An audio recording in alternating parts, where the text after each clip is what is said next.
Halo semuanya, Assalamualaikum warahmatullahi wabarakatuh. Dengan saya Farouk Fahrul dan selamat datang di YouTube ya. Hari ini khusus buat yang ingin nanam aglonema sekaligus yang ingin merawat aglonema agar pertumbuhan aglonemanya menjadi bagus, minimal seperti ini ya.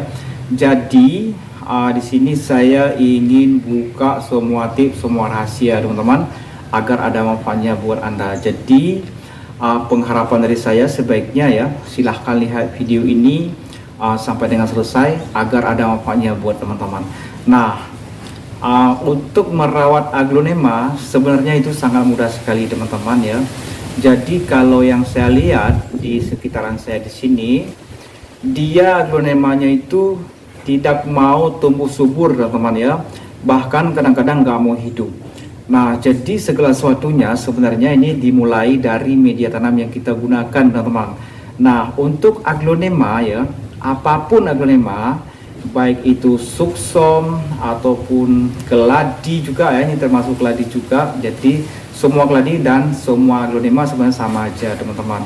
Ini menurut pengalaman pribadi saya ya, dan apa yang telah saya lakukan di sini yang sudah bertahun-tahun teman-teman ya. Jadi kalau menurut saya pupuk itu nomor 2 teman-teman. Nah, jadi di sini media tanam yang saya gunakan, begitu juga yang akan Anda gunakan, ini sangat berpengaruh sekali ketika kita lakukan penyiraman. Nah, kalau aglonema ini hujan, kalaupun musim hujan ya, musim kemarau juga saya nggak pernah pindah-pindahkan teman-teman. Sedangkan untuk atap saya menggunakan jaring paranet aja. Jadi kalau hujan itu tembus ya, tentu airnya tergenang juga di dalam pot ini sampai penuh teman-teman. Tapi aglonemanya ini tetap bagus. Kenapa demikian? Jadi kunci rahasianya, baik yang letak aglonema itu di teras ataupun ada atap ataupun tidak ada atapnya, silahkan teman-teman gunakan media tanam itu yang super poros ya, ataupun gembur teman-teman. Nah, inilah yang menyebabkan akar ataupun batang aglonema kita itu jadi busuk karena kebanyakan air di dalam pot ini teman-teman.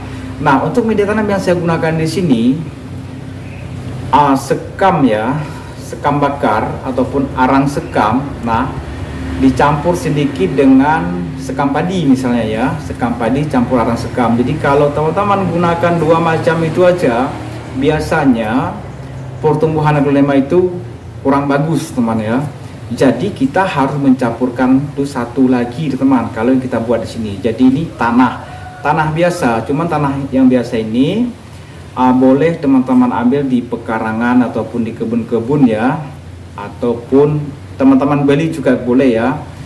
Tapi pilih tanah kalau yang ngambil sendiri itu yang berwarna hitam. Jadi caranya ditengok, misalnya dikaiskan itu rumput, tentunya akan nampak tanah yang berwarna hitam teman-teman.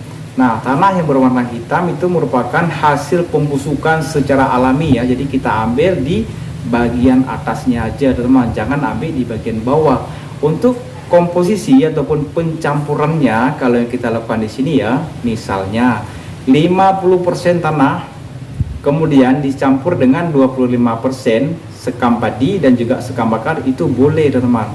Nah, kalau teman-teman sulit untuk mendapatkan sekam padi, teman-teman juga boleh menggunakan sekam bakar aja ataupun disebut juga dengan arang sekam. Nah, jadi boleh teman-teman, hasilnya tetap bagus juga ya. Kalau yang kita buat di sini seperti itu. Jadi 50% tanah dicampur dengan 50% sekam bakar, itu sudah poros teman dan bagus untuk pertumbuhan aglonema. Nah, untuk pupuk kalau yang kita gunakan di sini ya, saya biasanya hasilnya juga bagus teman, karena saya udah pakai bermacam-macam pupuk. Jadi kita pilih yang murah aja teman. Jadi pupuk NPK yang biasa aja, yang satu karung itu 50 kilo kalau nggak salah saya, kita beli kilo-kiloan aja teman, boleh beli 5 kilo 10 kilo ya.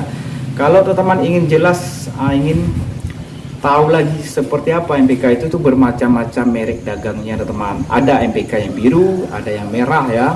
Jadi itu terserah pada teman mau pilih yang mana. Jadi NPK yang kita gunakan di sini yang biasanya digunakan oleh petani sawit. Nah, petani padi juga gunakan pupuk NPK tersebut ya, ataupun pohon mangga di rumah NPK itu juga teman-teman. Nah, untuk pot yang tidak terlalu besar seperti ini ya, ini garis tengahnya ini 1 jengkal saya aja ya, jari-jari potnya ini ukurannya saya nggak tahu, ini udah lupa nomor berapa teman-teman. Ini cukup 1 sendok makan aja teman-teman. Nah, cara penggunaan pupuk agar pertumbuhannya bagus dan tidak merusak ya ataupun mati layu ya, sering kadang-kadang itu kalau udah kita lakukan pemupukan buah yang masih pemula biasanya saya lihat itu aglonemanya menjadi mati teman-teman. Nah, supaya lebih aman, 1 sendok makan ya diletakkan benar-benar di pinggiran pot teman-teman ya, jangan ke tengah. Kemudian kita tutup, nggak ditutup boleh juga teman-teman ya. Kemudian lakukan penyiraman. Nah, jadi kunci rahasianya supaya aglonema ini tetap bagus walaupun disiram banyak-banyak, walaupun hujan ya, dia kunci rahasianya harus poros. Nah, untuk mengetahui udah poros atau belum, setelah teman-teman lakukan penanaman, siram banyak-banyak ya, ataupun sebelum ditanam lah ya, media tanamnya udah dimasukkan di sini, disiram teman-teman. Kemudian dilihat airnya itu bisa cepat kering atau tidak. Kalau setengah jam itu baru kering dalam pot ini ya, artinya tidak tergenang lagi, itu artinya belum poros. Nah, jadi kalau untuk mengetahui poros atau tidaknya, ketika media tanam ini dimasukkan ke dalam pot, kemudian teman-teman siram banyak-banyak dengan air ya. Kalau 5 menit kemudian airnya udah kering, udah habis dalam pot, itu artinya sudah poros teman. Nah, jadi untuk menjaga kemudian ya, supaya aglonema ini tidak mengalami busuk daun ya, teman-teman harus lakukan penyemprotan dengan obat fungisida ya, yang secara umum digunakan itu adalah antrakol. Saya juga menggunakan antrakol teman-teman ya. Itu kalau penyakitnya belum ada di tanaman kita, kita boleh menggunakan antrakol untuk mencegah ya, bagus juga antrakol supaya tidak ada penyakitnya. Nah, kemudian kalau aglonema ini daunnya udah busuk teman-teman, jadi yang kita gunakan di sini, saya menggunakan sejenis obat fungisida, namanya adalah Nativo teman-teman. Itu saset ya, dia kecil tapi harganya memang agak mahal ya, tapi itu sangat efektif untuk menyembuhkan aglonema yang sedang mengalami kebusukan teman-teman.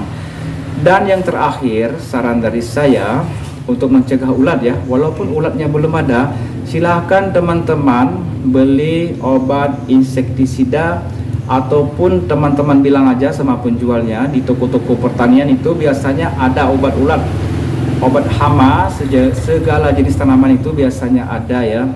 Silahkan teman-teman minta aja obat untuk ulat dan ikuti cara pemakaian teman-teman ya, jangan berlebihan. Oke, terima kasih buat semua yang sudah berkunjung di sini. Silahkan di-share juga buat teman-teman Anda yang lain jika memang dirasa ada manfaatnya dari video ini. Assalamualaikum warahmatullahi wabarakatuh. Semoga bermanfaat.